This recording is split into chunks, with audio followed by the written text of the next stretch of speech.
azan ditasbihkan dengan anjing mungponggong dina pada ngaganggu nak gitu. Menurut pendapat kami sebagai orang yang tidak paham tentang agama, kayaknya tidak pas dan tidak layak. Karena azan dengan gonggongan anjing berbeda. Azan adalah kalimat takbir, tahmid, dan tahlil juga ada di situ. Kalimat-kalimat suci. Dan juga banyak orang yang mendengar azan itu terketuk hatinya untuk menjadi orang muslim. Bukan satu dan dua.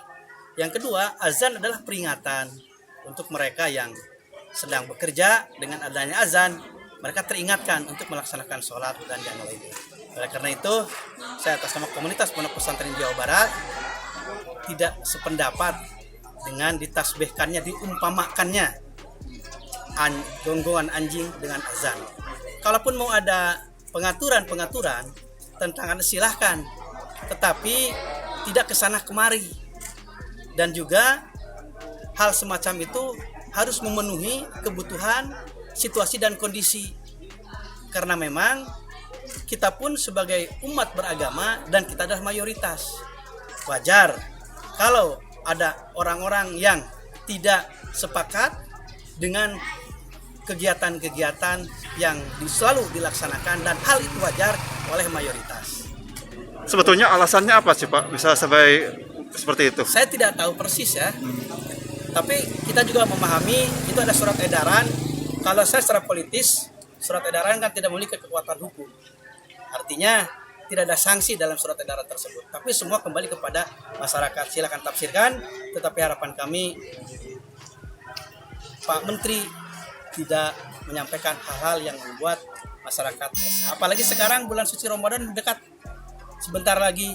Di mana bulan suci Ramadan kan ada membangunkan untuk sahur, ada tahrim, kemudian juga ada kuliah subuh, kemudian ada sholat taraweh. Biasa sholat taraweh kan masuk pakai speaker. Kemudian kuliah subuh juga speaker biasa dikeluarkan, dan yang lainnya.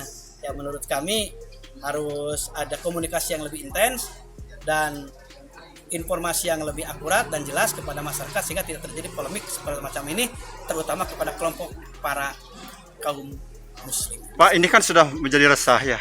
Mungkin ada himbauan untuk para ulama dari Bapak sendiri seperti Ya, apa? himbauan para ulama kita ikuti aja aturan pemerintah.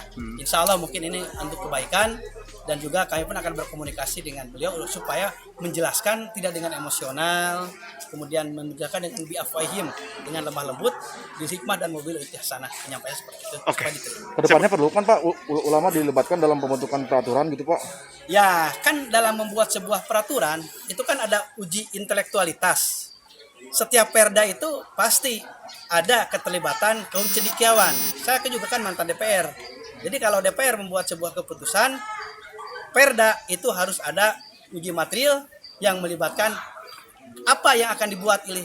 Kalau masalah keagamaan berarti melibatkan tentang kiai dan ulama. Itu dengan sendirinya supaya tidak terjadi keresahan di saat diputuskan. Pak, di luar ini kehadiran Bapak ke sini Pak untuk apa? Ya,